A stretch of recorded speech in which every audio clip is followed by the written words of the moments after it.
Bueno, estamos grabando esta segunda parte de la reunión de abril que, como explicamos al principio, la diseñamos en el marco de la conmemoración del Día Internacional de la Madre Tierra, que fue el 22 de abril. Y que digamos, convicción de que estos días internacionales sirven para sensibilizar y para concienciar, es que dedicamos esta reunión de hoy a estas cuestiones de crisis climática. Hace muy poco presentamos ante el Colegio de Abogados de Rosario un artículo para la revista jurídica del colegio que redactamos en conjunto con la licenciada Cecilia Polinori, querida Ceci, que nos acompaña hoy, sobre la niñez y la adolescencia frente al cambio climático y su derecho a la participación. En ese artículo nos propusimos analizar cuestiones sobre derechos humanos y cambio climático, reconociendo problemáticas como la ecofobia, la ecoansiedad, el trastorno por déficit de naturaleza, la contaminación, el derecho al agua potable, y reconociendo la necesaria mirada, digamos, jurídica y la participación de los niños, las niñas y los adolescentes en el abordaje de estos problemas globales climáticos que los afectan. Un estudio profundo de estas acciones la estamos llevando a cabo en un programa que se llama La participación de niños y niñas en las políticas públicas de la ciudad de Rosario. Ese programa que está creado en el ámbito del Centro de Estudios Interdisciplinarios de la UNR y se propone indagar los distintos proyectos de los consejos de niños y niñas de la ciudad de Rosario que promovieron la participación de las infancias y evaluar cómo se implementaron esas propuestas en las políticas públicas de la ciudad. Este programa fue creado por Resolución 9389 del año 2022 y está siendo dirigido por la doctora Karina Cabo, y tanto Cecilia como la doctora Marta Andrade y yo somos parte de ese programa. En la redacción del artículo, del que les mencionaba hace un ratito, fue tanto el material que aportó Ceci, que no pudo incluirse en el artículo, que la verdad nos pareció que era muy necesario sensibilizar sobre esta temática de lo que Ceci ya dio a llamar crisis de civilización en el artículo. Y por esa razón es que hoy la hemos invitado para que comparta justamente sus saberes con nosotros y todo eso que no pudimos incluir en el artículo y que realmente Ceci a mí me aportó muchísimo, aprendí un montón. Y ¿sabes qué? Aprendí mucho y te agradezco lo de la lectura, lo de la escritura colectiva. Fue una experiencia fantástica. Eso es siempre enriquecedor, siempre aprendizaje. Siempre en las ciencias sociales, sobre todo, nos gusta hablar de la interdisciplina, de lo transdisciplinar, pero después llevarlo a la práctica es muy difícil, porque todos sabemos que cada uno estudia la ciencia más importante y los otros, bueno, aportan aportes menores, ¿no? Entonces, esa lucha de egos, de decir que lo que yo sé, que lo que yo estudié, lo que yo defiendo, a lo que le consagré mi vida, cómo va a estar a la par de eso que me acabo de enterar que existe, es difícil por el ego humano, ¿no? Bueno, muchas gracias por la introducción. La verdad que un aprendizaje constante cuando vamos curiosamente a sumarnos a grupos en los que no sabemos con quiénes nos vamos a encontrar, ¿no? Vamos descubriendo distintos perfiles, distintas inquietudes, pero nos mueven algunas cuestiones en común y sobre esas tratamos de lenguajear, cada uno desde su rol y aparecen nuevas riquezas. Un poco de eso se trata este enfoque de la crisis climática, ¿no? Que ese fue el enfoque que le dimos a ese artículo y que es de lo que mucho se habla, que es la crisis climática, el cambio climático. Pero hay muchos autores que dicen que más allá de la crisis climática estamos asistiendo a una crisis de civilización, donde no es solo el clima lo que colapsa, porque también está colapsando el ambiente, el sistema energético, como hablábamos hace un rato, hay también una crisis alimentaria, hay una crisis financiera, de valores, una crisis política, también aparece la crisis de fe, una crisis en la convivencia. Y fundamentalmente lo que está en profunda crisis son las instituciones. Las instituciones de las que formamos parte tienen un modelo, un modo de funcionamiento que sentimos que ya no da respuesta a lo que necesitamos de ellas. ¿No? Y pienso en todas. El sistema de salud, uno no vuelve de una guardia feliz y diciendo qué suerte, que me atendieron bien, público, privado, da igual, ¿no? El sistema uno entra en un hospital, uno entra a una escuela y dice, otra vez estamos con este sistema educativo que ya sabemos que no, vamos a la universidad de la que somos parte, somos creadoras, somos responsables de ese modelo y decimos, hay que darle una vuelta a esto. A veces lo hacemos, a veces nos quedamos en cómo sería, nos juntamos con más personas para ver cómo, pero sentimos que no es el clima nomás el que está colapsado, sino que es una crisis más profunda. Y en esta crisis de civilización aparece la propuesta de la ONU como entidad supranacional de los Objetivos del Desarrollo Sostenible, ¿no? Cuando en una mirada a este escenario donde está todo ahí por caer, en el 2015 surgen estos 17 objetivos para ver si más o menos enderezamos el barco, sería. Entonces, estos 17 objetivos con algunos horizontes claros, como por ejemplo lo cuantificable. Los ODS tienen que ser medibles, porque si no todos decimos que hacemos las cosas bien, pero ¿qué es hacer las cosas bien? ¿No? Entonces, cuando uno quiere certificar objetivos de desarrollo sostenible, ¿con qué indicadores vamos a medir que esto que nos proponemos hacer lo estamos haciendo? Y bueno, hay en esos 17 ODS un poquito de cada cosa, ¿no? Porque se supone que con ellos vamos a llegar a no dejar a nadie atrás, el eslogan que le puso la Organización de las Naciones Unidas. ¿Para qué? Para revertir esta crisis global que no nos está dando resultados y que además estamos sintiendo que está alcanzando su techo, porque uno no puede estar en crisis siempre. En algún momento esa crisis o se retransforma o se termina de morir lo que sea que está en crisis. Relación de pareja, estructura de un edificio, lo que sea, está en una crisis, si no se estabiliza, si no transforma su estructura, muere, colapsa. Entonces, bueno, de eso se trata un poco.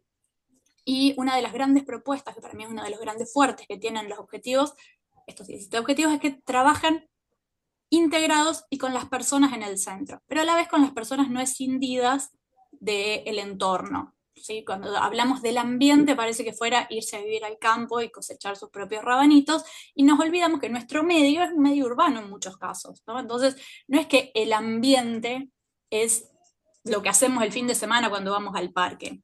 El ambiente urbano es el ambiente que habitamos, en este caso quienes estamos aquí, pero el ambiente es el aire, es el agua, es la biodiversidad, ¿no? Es la paloma que me molesta que haga nido en el balcón, es el perro del vecino, digo, ambiente es también el vecino, es también el árbol que me levanta la vereda porque no eligió estar en un ambiente urbano y sin embargo lo pusieron ahí.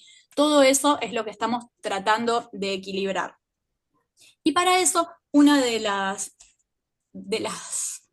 categorías conceptuales que también entra en crisis es esta idea del progreso, ¿no? La idea de progreso asociado en un ir para adelante, progreso en términos acumulativos, de tener más, de hacer más, que tiene que ver con esta mirada depredadora que tiene un poquitito la humanidad, ¿no? En esto de que todo lo que hay me pertenece y con eso inagotablemente puedo producir más cosas.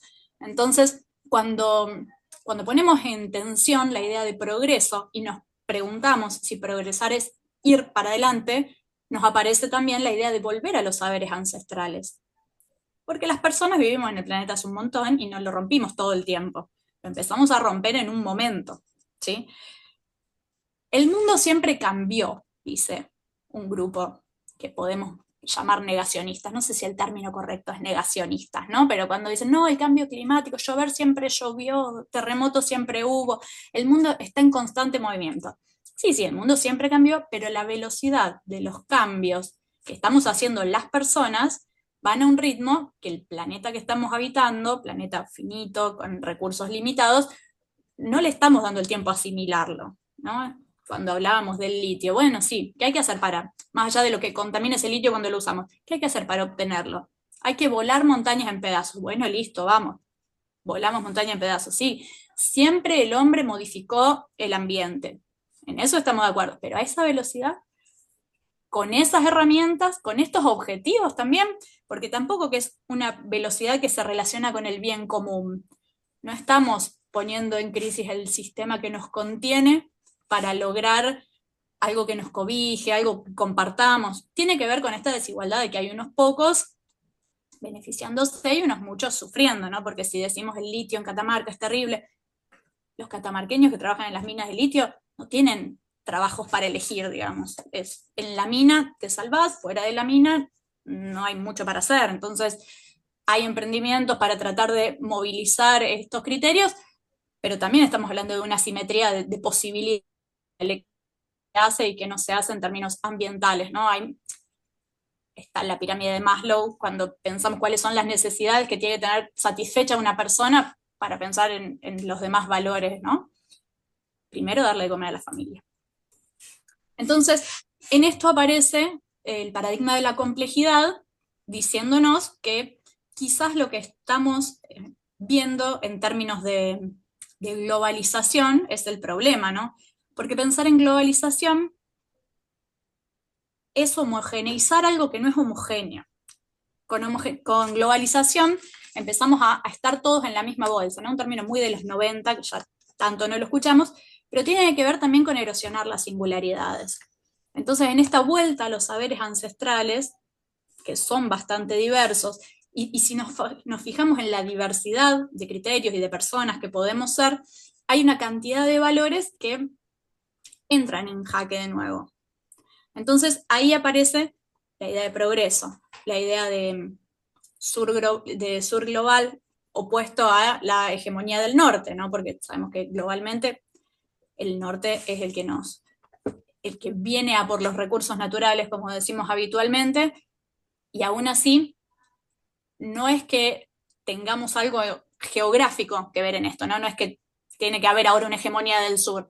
No, a lo que tenemos que apuntar es a un justo equilibrio y precisamente esa justicia ambiental, donde los recursos que se le quitan a esta parte del planeta no sean también los receptores del daño, ¿no? Porque después aparece una exportación del norte de los residuos, ¿no? Los famosos botellón luminoso donde viene la pila botón que no tienen cómo descartar en otros países, bueno, viene acá para tener una vida útil de 15 minutos en una fiesta y después, problema nuestro, ¿a dónde va esa pila botón? Cuando lo veíamos con Liliana, todo este contexto, que no es novedoso para ninguno de quienes estamos acá, lo, lo relacionábamos con la forma en que las infancias se ven afectadas por esta crisis, ¿no? Y encontrábamos estas categorías que ella mencionaba, ¿no? La idea de ecofobia como cantidad de información que me abruma, que me dicen que es mi responsabilidad, porque somos las personas los que estamos haciendo esto, y vos que sos un joven y que sos el futuro, ¿cómo no te estás haciendo cargo? ¿Qué estás haciendo por el planeta? Esa ecofobia que hace que me aleje del problema, ¿no? Esto es muy grande, muy inabarcable y es mi responsabilidad, así que no quiero ni hablar del tema. Genera apatía. Después, la ecoansiedad, que es todo lo contrario, ¿no? Es como el mundo se va a acabar, el mundo se va a acabar, ya me dijeron que el mundo se va a acabar, entonces genera cosas físicas que hacen que las juventudes y las infancias se vean completamente preocupadas por un fin que es inminente y que es ya, y que no hay forma de resolverlo, porque siempre cuando nos referimos a estas patologías que conceptualizan algunos colectivos ambientalistas, lo hacemos desde el conocimiento de que son estudios que se han hecho con profesionales de la salud, no son inventos, y mucho menos estigmatizaciones. Se trata de ver de qué manera esta información, a las que las infancias y juventudes están cada vez más expuestos, porque sabemos que la información circula por dispositivos que cada vez a más temprana edad son accesibles a los niños, niñas y adolescentes. Entonces, la sobreinformación sin el filtro adecuado, no porque haya que filtrarle, sino porque el acompañamiento para entender esa información de que sí, estas cosas están pasando, no te va a pasar nada, están generando esa ansiedad que a la vez los pone en un lugar responsables que sabemos que no, porque la distribución de responsabilidad también es desigual. No es el mismo daño el que hace un nene que tira un papelito en el suelo que alguien que está volando montañas por los aires, ¿no? Sin embargo, esto no aparece en las noticias, el cambio sos vos. Que no es que esté mal, es simplemente la carga que le ponemos a eso. Y también aparece, fundamentalmente en los entornos urbanos, el trastorno por déficit de naturaleza, que tiene que ver con el alejamiento que tienen las infancias fundamentalmente de las experiencias en la naturaleza, que tienen consecuencias físicas muy directas y muy lineales en la percepción, en la vista, en la vitamina D, en los cuerpos, en las musculaturas, en el sistema respiratorio, en la inmunidad. ¿no? Estas anécdotas de trepar un árbol, de jugar con tierra, de ir a un arenero. Los areneros desaparecieron de las ciudades porque eran peligrosísimos, los espacios para jugar con tierra contados con los dedos, árboles para trepar, los árboles están, pero no son de los que se trepan, digamos, las ramas de los árboles empiezan a los 3 metros. Entonces, estamos perdiendo ese contacto, ¿no? Que es o el fin de semana, un ratito a algún lugar, o 10 días de verano a una playa que es más urbana que de lo necesario. Entonces, ¿cuál es ese contacto que le estamos ofreciendo para que sus cuerpos, su biología entre en contacto con la naturaleza? Todo eso sumado al exceso de información hacen que las juventudes y las infancias se vean como en una encrucijada, ¿no? ¿Qué se hace con esto? En ese marco, y también en el marco del programa que mencionaba Liliana al inicio, desde el laboratorio en el que analizamos el programa La Ciudad de los Niños y las Niñas en Rosario, que tiene más de 25 años, lo que hacen ahí las infancias es diseñar políticas públicas y elevarlas al Poder Ejecutivo, ¿no? En estas experiencias aparecen muchas preocupaciones ambientales, aparece la necesidad de las plazas, aparece la idea de poder trasladarse en bicicleta por la ciudad, aparece la línea verde, la falta de arbolado público, la necesidad de alojar aves urbanas para tener un poquito más cerca la biodiversidad. Todas esas cosas se traducen en proyectos, en deseos y en requerimientos de alguna manera que Sí, el hacen proyecto de las mariposas, el proyecto de que las me mariposas, quedó, ¿no? Proyecto 2014. El No, no, proyecto eso era 2014, espectacular. los chicos Los estudiaron, gusanitos. claro, los chicos estudiaron cuáles eran las plantas hospedadoras que ya no estaban en la ciudad porque no son estéticamente bonitas, no son los rosales exóticos que tenemos, sino que eran plantas nativas, plantas locales, de hecho son sí, las que crecen en las zanjas. Y bueno, consiguieron las semillas y empezaron a regalar las semillas de Asclepia diciendo que plantar mariposas, había que plantar mariposas, ¿no? A través de plantar esas plantas.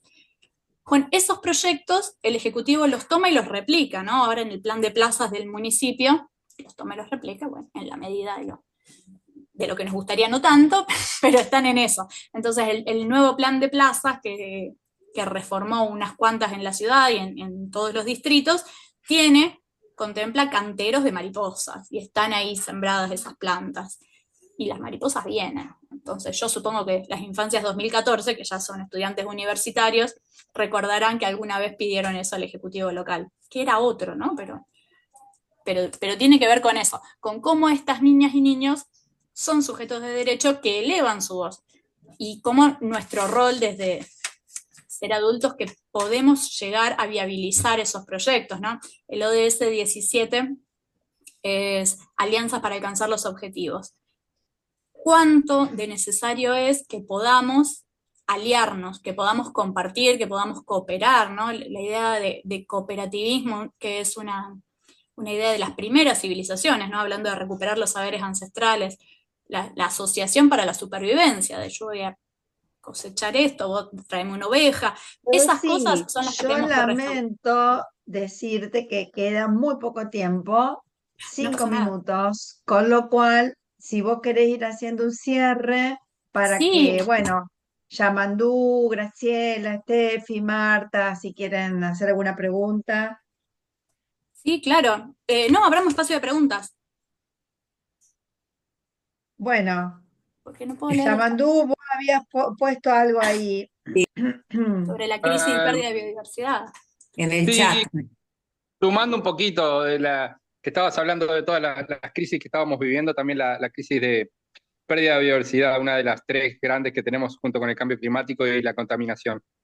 Eh, Nada, y lo otro, lo de los carpinchos en el delta del Tigre, que la gente se queja y están invadiendo ellos el hábitat natural de los carpinchos y dicen, mirá lo que estoy pagando las expensas y los carpinchos acá. Ahí Un poco eso, la invasión de los espacios naturales. Este, Hay que ah, cobrarle las y, expensas a los carpinchos. y Los bueno, carpinchos que ahora se pusieron de moda gracias al extranjero de nuevo, ¿no? Porque ahora parece que inventaron los carpinchos en otro lugar y ya podemos conseguir juguetes de animales autóctonos, ¿no? Nosotros cuando Sí, trabajamos biodiversidad con las infancias siempre le preguntamos qué animales tienen en el baúl de los juguetes. Y tienen mm, leones, jirafas, elefantes. Ahora tienen sí. carpinchos, pero ¿quién tiene una guaraguazú, una raya? una boga, Claro. un Ceci, sabanito. me mata de amor lo que estás diciendo. ¡Qué maravilla! ¡Qué maravilla! Quería hacer una Vale. pregunta porque bueno, pienso, si no me equivoco, que Argentina, Chile, Bolivia son tres países, ¿no? Que productores a partir de los salares suyos de litio. Y entonces el litio, ya hemos dicho, la fuente contaminante, lo contaminante que es. Entonces, yo lo que quería preguntar es, ¿qué medidas habéis adoptado vosotros como productores de este mineral para una extracción sostenible? Merce, no te estamos viendo. ¿Quién Ah, quiere no, contestar es? ¿Quién pero me quiere oí- contestar esa pregunta? es que ¿Yamandú? saber esas medidas, porque las otras, ya que habíamos hablado, y vosotros como países productores, ¿no? Ay, ¿por qué no se No me nos, ve? no nos No, sí, caracterizamos te igual. No se escuchamos, ve, Mercedes, te estamos Te escuchamos escuchando. Pasa no que te perfectamente. todos, vemos. no sé si vos Queremos nos una estás respuesta. viendo, Exacto, es que se me... no sé si vos nos estás viendo a nosotros, pero nuestras caras Sí, son de terror, claro, porque que no te escuchemos.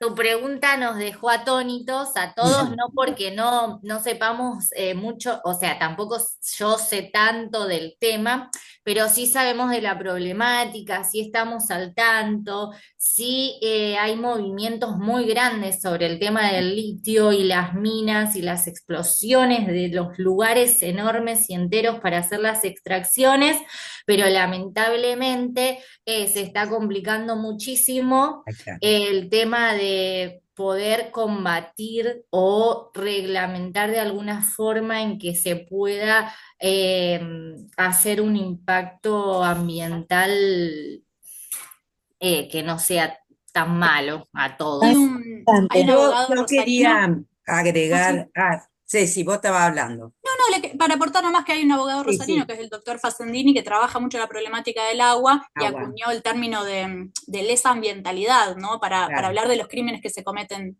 sobre la persona no física, persona no humana, que es el agua. claro. Yo agrego a partir de la pregunta, María Mercedes, que ahí te vemos, un gusto, y bueno, re interesantes, todo lo que disparás, Ceci, la introducción de la Lili y lo tuyo es muchísimo, porque nos abarca todo, o sea, no es el medio ambiente, porque eso también lo he escuchado y por ahí lo he aprendido, de que no es medio ambiente, es ambiente porque nosotros formamos parte de ese entorno y muchas veces esto se conceptualiza como el ser humano por fuera, viendo qué hacer y no se considera, como vos lo dijiste, que forma parte de ese ambiente y todas las ramificaciones que vos mencionaste, ¿no? Con distintos nombres.